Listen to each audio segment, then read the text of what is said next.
Warning, this episode of The Dark Side will contain bits of gore and is not suited for the faint of heart. Please do not watch this episode if you do not like gore, discussion of gore, or the idea of cute pastel-colored horses being maimed. Please enjoy.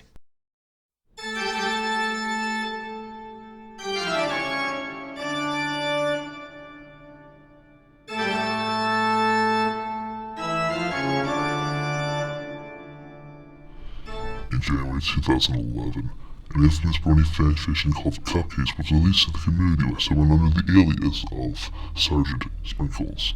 It caused panic and fear throughout the community, spawning many memes and many disturbing fan theories about the pony known as Pinkie Pie.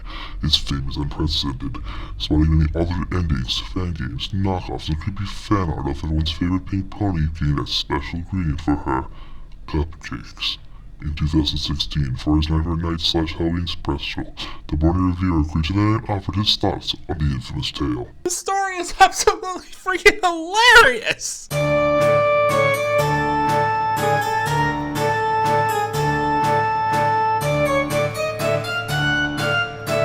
So, Cupcakes, the most infamous horror fanfiction of the Brony community, the most frightening thing any Brony has ever read. It says you can never look at Pinkie Pie the same way again after it. Part of one becomes absolutely terrifying after you watch it. It's one of the most frightening things ever shown. It's...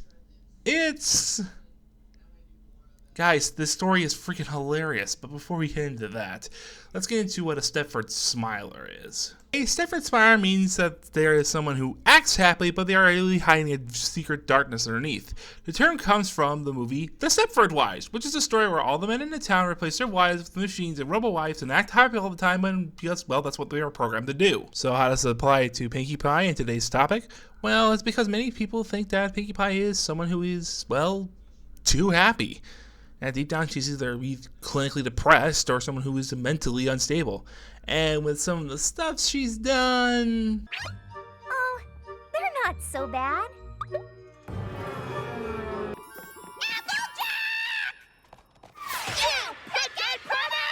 Yeah, I can kind of see their point. However, I always viewed Pinkie as an example of hope.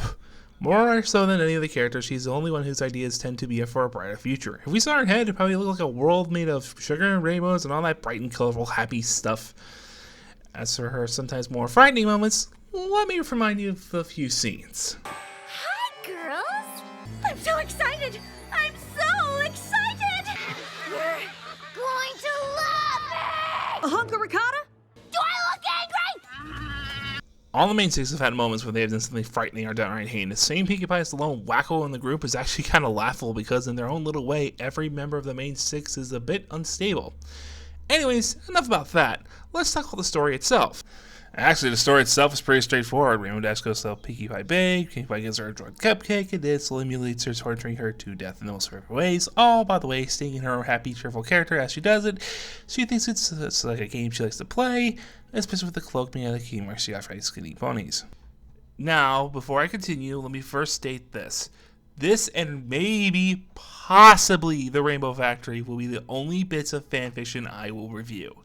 These two get a pass because they're very famous and very popular, and have made a large impact on the Brony community as a whole. I say this because, well, fanfiction is a labor of love no matter how bad or embarrassing it is.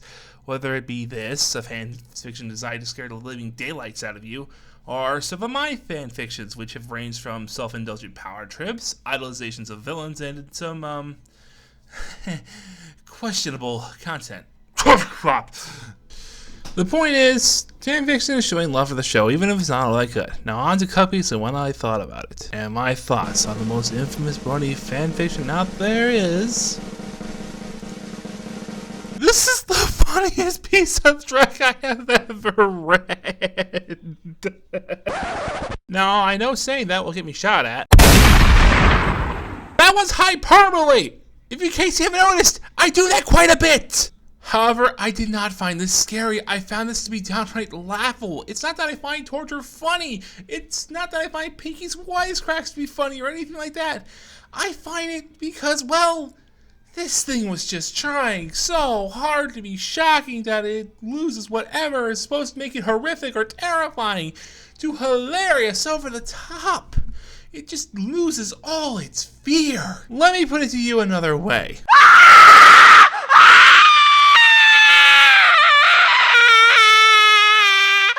Did that scare you? Well, regardless if it did or not, it's a cheap tactic. It's basically the equivalent of screaming boo really loud in someone's ear. If I did it over and over and over and over and over and over and over and over again, it would get annoying to some and funny to others. Gore, to literary eyes, is the same thing. It's designed to shock you, to make you feel unnerved. It's a cheap tactic. That doesn't say it can't be done well. For example, the Five Nights at Freddy's series is nothing but jump scares. However, the jump scares are the punishment for the player.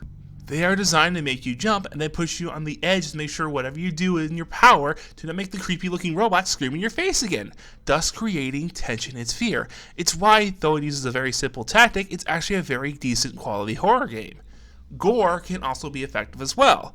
After all, your insides are supposed to be in you. Seeing what makes your body function on the outside, and then imagining A, what it must smell like, and B, how much pain the victim must have been in, is a truly horrifying concept to wrap your mind around. One of my favorite quotes from any creator is from Alfred Hitchcock. There are two people sitting at the dinner table, unaware that there is a bomb strapped to the bottom of it.